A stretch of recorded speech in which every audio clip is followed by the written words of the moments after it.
For generations, the story of America's beginnings has centered on a single place. The popular narrative widely credits Jamestown, Virginia, as the birthplace of the United States. This idea is deeply ingrained in textbooks, historical accounts, and the collective consciousness.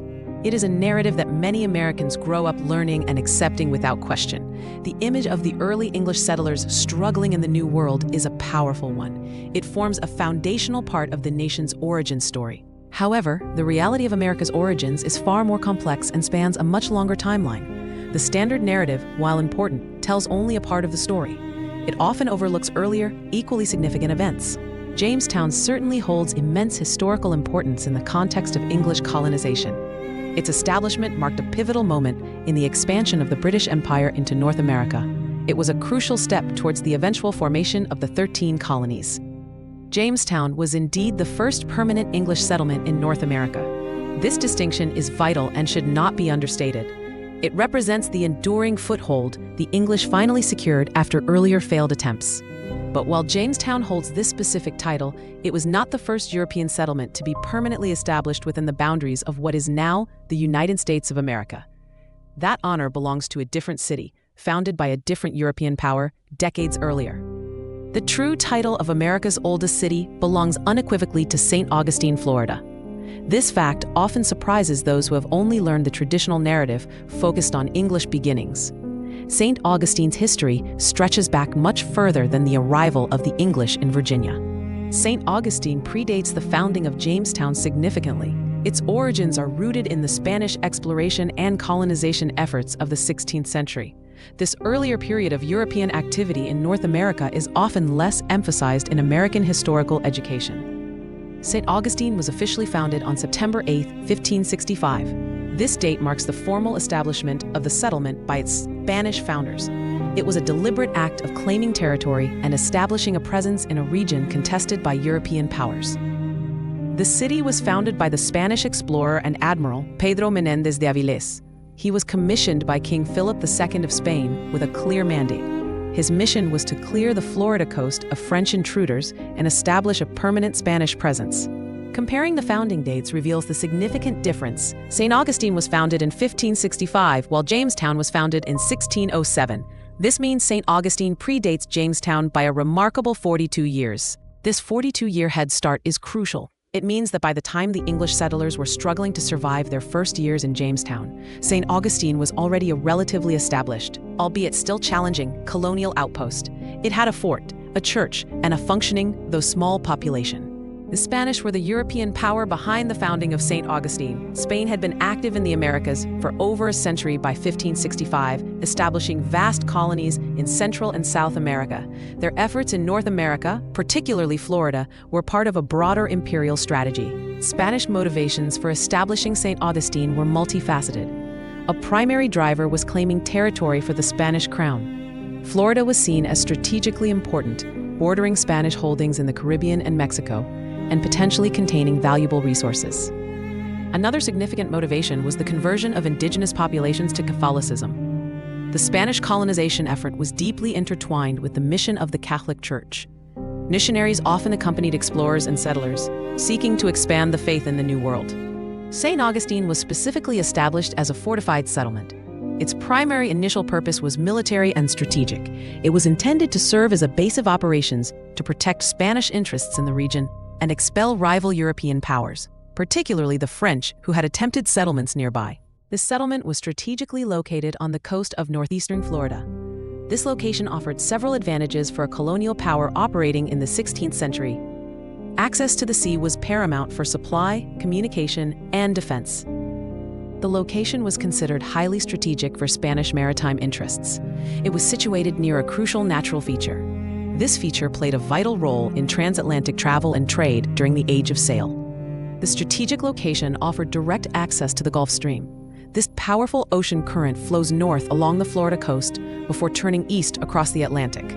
It was the primary highway for Spanish ships returning to Europe from their colonies in the Caribbean and Mexico. The Gulf Stream was a vital trade route for the Spanish Empire. Treasure fleets laden with silver and other goods from the Americas relied on this current for a faster and more predictable journey home. Protecting this route from pirates and rival nations was a top priority. Establishing St. Augustine provided a crucial base for exploring the surrounding region. From this point, Spanish expeditions could venture inland, mapping the territory and interacting with native peoples. It served as a springboard for further reconnaissance. Furthermore, the location provided a base for controlling the region. By establishing a permanent military presence, Spain could assert its claim over Florida and project power along the coast. It was a statement of intent to other European nations. The establishment of St. Augustine was a deliberate act of colonization, not merely an exploratory camp. It was intended to be a permanent foothold for the Spanish Empire in North America. This distinguishes it from earlier temporary Spanish ventures in the area. St. Augustine was founded with a formal plan laid out by Pedro Menéndez de Avilés. This plan included the layout of the settlement, the construction of defenses, and the organization of its inhabitants. It was a structured undertaking, reflecting Spain's experience in establishing colonies. The settlement had a clear purpose from its inception. It was primarily a military garrison and a defensive outpost. Its role was to secure Spanish claims, protect shipping lanes, and serve as a platform for missionary work among the native populations. As part of its establishment, the Spanish immediately began to build a fort. This initial fortification was crucial for defense against both rival Europeans and potentially hostile native groups. Over time, this fort would be rebuilt and strengthened, eventually becoming the stone Castillo de San Marcos. The Spanish also established a church very early in the settlement's history.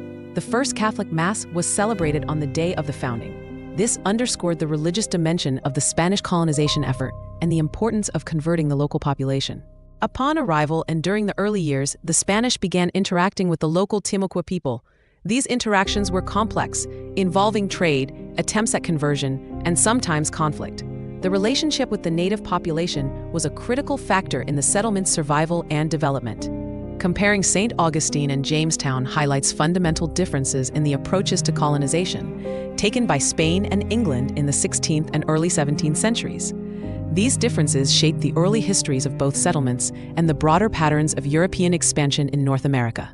St. Augustine represents a more structured and organized Spanish approach to colonization. Spain, as an established global empire with over a century of experience in the Americas, brought a degree of planning and military discipline to its ventures. Menéndez's expedition was well-funded and had clear objectives from the crown. Jamestown, in contrast, represents a more precarious English endeavor. The English efforts were often driven by joint stock companies seeking profit with less direct state control initially. The early years were marked by significant struggles, lack of preparation, internal conflict, and a desperate focus on mere survival, rather than immediate territorial control or religious conversion on a large scale. The Spanish in St. Augustine prioritized military defense and strategic location for imperial control and protection of trade routes. Their goal was to secure territory and establish a permanent fortified presence. This focus led to the early construction of defenses and a garrison mentality.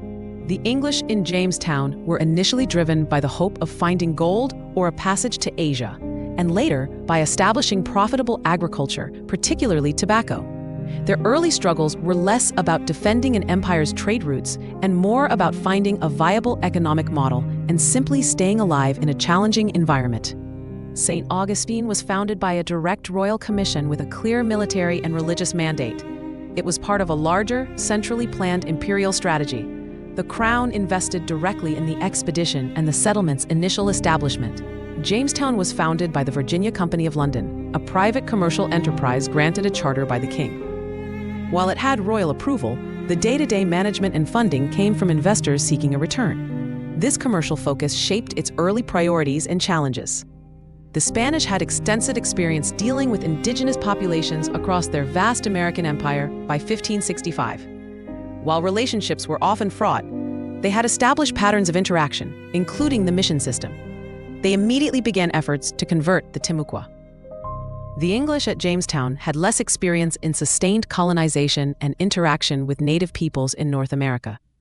Their relationship with the Powhatan Confederacy was marked by periods of uneasy coexistence, trade, and violent conflict, often driven by misunderstandings and competing land use needs.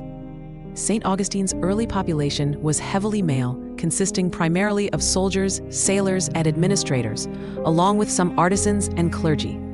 Its initial character was that of a military outpost and administrative center. The focus was on holding the territory. Jamestown also had a predominantly male population in its early years, but with a stronger emphasis on laborers and gentlemen adventurers seeking fortune. Its initial character was more that of an economic venture, struggling to find its footing. Survival through agriculture and trade became paramount. The architecture and layout of St. Augustine, even in its early forms, reflected Spanish colonial urban planning principles, centered around a plaza, church, and fort. It was designed as a permanent town, albeit a small and vulnerable one initially. Jamestown's early structures were more temporary and focused on immediate shelter and defense, like the palisaded fort. Its layout evolved more organically out of necessity and the changing needs of the struggling colony. Permanence was a hard-won achievement. The long-term survival of St. Augustine was due in large part to its strategic importance to the Spanish crown and its role in the defense of the Spanish treasure fleet route. Spain was committed to holding Florida as a buffer zone, even when it was not highly profitable. The long-term survival of Jamestown was due to the development of tobacco as a cash crop, which provided an economic basis for the colony, and the continued investment and support, albeit sometimes inconsistent, from England and the Virginia Company. Its success was tied to economic viability.